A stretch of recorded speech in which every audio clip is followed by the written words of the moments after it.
বর্তমান বাংলাদেশে একজন জনপ্রিয় কথাসাহিত্যিক আছে, আমি নাম বলবো না, তার বইয়ের কভারগুলো সবচেয়ে বাজে হয়। কোনো রকম হিজিবিজি দাগ দিয়ে প্রচ্ছদ করছি বা যার কোনো মানে নেই। প্রচ্ছদ যা হচ্ছে সবই আর্টওয়ার্ক এমন না। শিশুদের বই আঁকার ক্ষেত্রে এটা আমার কাছে সবচেয়ে বেশি কঠিন লাগে। প্রচ্ছদ দেখে বই কেনে মানে শৌখিন পাঠকরা।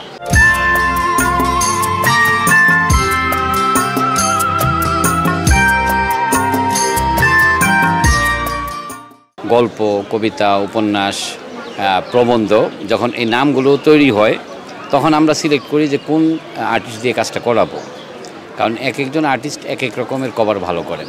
সেই ক্ষেত্রে আমরা দেখা যায় কবিতার বইয়ের কভারগুলো একজনকে দিয়ে করাই, গদ্যের বইয়ের কভারগুলো একজনের দিয়ে করাই, ছোটদের বইয়ের কভারগুলো একজনকে করাই, 5-6 জন আর্টিস্টকে আমরা দিয়ে মানে বাছাই করে করে কাজগুলো করাই। যে বিষয়টির উপর প্রচ্ছদ হয়, কবিতা বলেন, উপন্যাস বলেন, যাই বলেন, এখন সাবজেক্টকে ধরে আমরা একটা প্রতীকী অর্থে বিষয়টাকে আমরা কাভারে তুলে আনার চেষ্টা করি, সে যে কোনো মাধ্যমে, যে কোনো ফরম্যাটে, সেটাকে মূলত ভেতরের বিষয়বস্তুকে আমরা গুরুত্ব দিই। স্বাভাবিক ডিমান্ড করে আসলে লেখাটা কি, যদি কবিতার বই হয় তো একরকম ট্রিটমেন্ট, যদি উপন্যাস হয় সেখানে ক্যারেক্টার বেস কিছু থাকে, আবার যদি এক্সপেরিমেন্টাল কোনো গল্প হয় সেক্ষেত্রে হয়তো আমি ড্রয়িংকে প্রাধান্য দিই। এইভাবে কাজগুলো আগায় নিয়ে যায়। এগুলো নির্ভর করে যে কী বই, তার ভেতরের তার শিরোনামটা কী, সব কিছু মিলে নির্ভর করে আসলে যে কী করব। অ্যাবস্ট্রাক্টলি অনেক গল্প থাকে বা একটু বিমূর্ত ধারার গল্প থাকে, তখন হয় কি সেই গল্পগুলো পড়ে আমার ভেতরে যেটা ফিল হয় সেটা আঁকি। আবার যেগুলো রিয়েলিস্টিক ফর্মে সেগুলো রিয়েলিস্টিক ফর্মেই আঁকি। আবার কিছু কিছু গল্প দেখা যাচ্ছে অনেকটা সুরিয়ালিজমের একটা প্রভাব থাকে, তখন তার প্রচ্ছদগুলো এরকম ভাবে আসে। আবার কখনো কখনো লোকস ফর্মেট থাকে, সেক্ষেত্রে লোকস ফর্ম ইউজ করি। অর্থাৎ তার লেখাটা যা বলে সেইভাবে আসলে কাছাকাছি কিছু টেস্ট রাখা উচিত। বর্তমান বাংলাদেশে একজন জনপ্রিয় কথাসাহিত্যিক আছে, আমি নাম বলবো না, তার বইয়ের কভারগুলো সবচেয়ে বাজে হয়। নিশ্চিত এখানে লেখকের বক্তব্য থাকে, প্রকাশককে উল্টা আইডিয়া দিবে যে ভাই আমার কভারটা যেন এরকম হয়। একজন শিল্পী কিন্তু পড়ালেখা করে শিল্পী হয়, একজন লেখক কিন্তু পড়ালেখা করে শিল্পী হয়, লেখক হয়। তো সেই ক্ষেত্রে কিন্তু সবারই যার যার ধারণা আছে। এই ক্ষেত্রে মানে মানহীন কভারের পিছনে মূল দায়ীটা আসলে লেখকরা, লেখকদের রুচির সমস্যা, লেখকদের রুচির কারণেই প্রকাশকদেরকে চাপায় দেয়। আমরা হামেশা কিন্তু দেখতে পাই যে হিজিবিজি নেট থেকে ছবিগুলো নিয়ে আমরা প্রচ্ছদ করছি, অথবা যে কোনো রকম হিজিবিজি দাগ দিয়ে প্রচ্ছদ করছি বা যার কোনো মানে নেই। কিন্তু এই মিনিংলেস প্রচ্ছদগুলো হামেশা ঘটে, হয়তো অনেকটা তাদের সময় বাঁচানোর জন্য অথবা অর্থনৈতিক জায়গাটাকে বাঁচানোর জন্য করতে পারে, কিন্তু তাতে হয় কি যে সামগ্রিক একটা কোয়ালিটিটা নষ্ট হয়।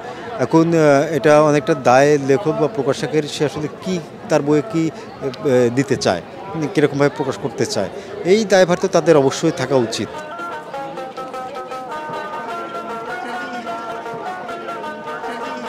আর্টওয়ার্কের নিম্নমান বলতে আসলে কিছু নাই। প্রথমত আর্টওয়ার্ক। এখন কে কিভাবে প্রচ্ছদটা দেখছে সেটা। এখন ধরেন প্রচ্ছদ যা হচ্ছে সবই আর্টওয়ার্ক এমন না। এখন প্রযুক্তি এমন জায়গায় নিয়ে গেছে, আগের সেই হাতের কাজের যে প্রচ্ছদে যে হাতের স্পর্শ ছিল, র ওয়ার্ক, সেটা নাই, এটা ঠিক। এখন ফটোশপে, ইলাস্ট্রেটরে গিয়ে অনেকগুলো প্রচ্ছদ হচ্ছে, সেখানেও দুর্দান্ত প্রচ্ছদ হচ্ছে। আসলে আমি সব কিছু করতেই অভ্যস্ত, কিন্তু রং তুলির ডিমান্ড তো আলাদাই সব সময়। কিন্তু কখনো কখনো হয় কি যে গ্রাফিক্সটাও ডিমান্ড করে, যখন যেটা কাজে লাগে তখন সেটাই ব্যবহার করি। আমি সব কিছুতে অভ্যস্ত।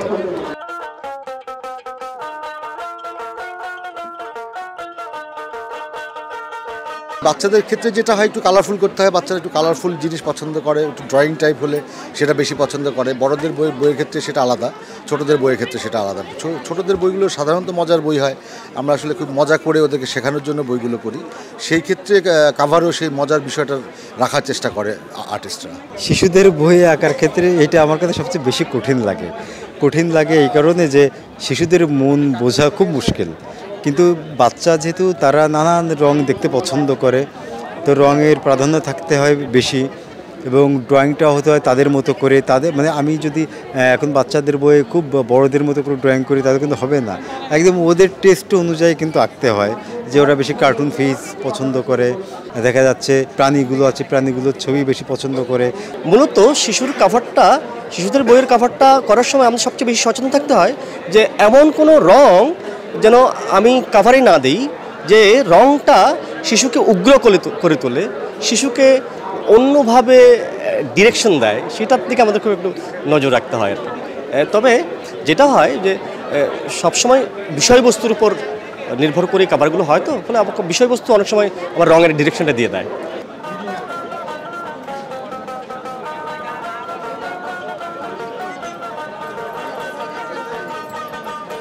প্রচ্ছদের কিন্তু একটা নিজস্ব ভাষা আছে, একটা নান্দনিকতা আছে।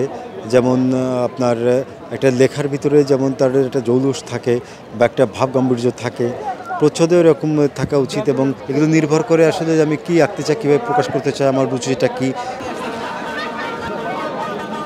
আর্টিস্টদের সহযোগিতাটা খুব বেশি প্রয়োজন এবং আরও বেশি প্রচ্ছদ শিল্পী আমাদের বাংলাদেশে প্রয়োজন, কারণ দু একজনের উপরে নির্ভর করে এত বড় একটা প্রকাশনা শিল্প আসলে চলতে পারে না।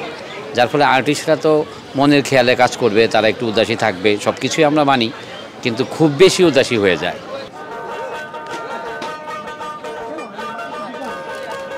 আমার কাছে মনে হয় যারা বিচক্ষণ পাঠক তারা আসলে বইয়ের কন্টেন্ট দেখে, প্রচ্ছদ দেখে বই কেনে মানে শৌখিন পাঠকরা, তারা আসলে মূল পড়ুয়া না।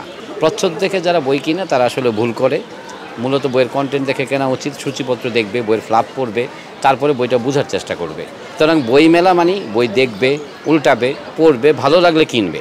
অনুরোধে বই কিনে সেই বইটা আর পড়ে না, ফেলে রাখে।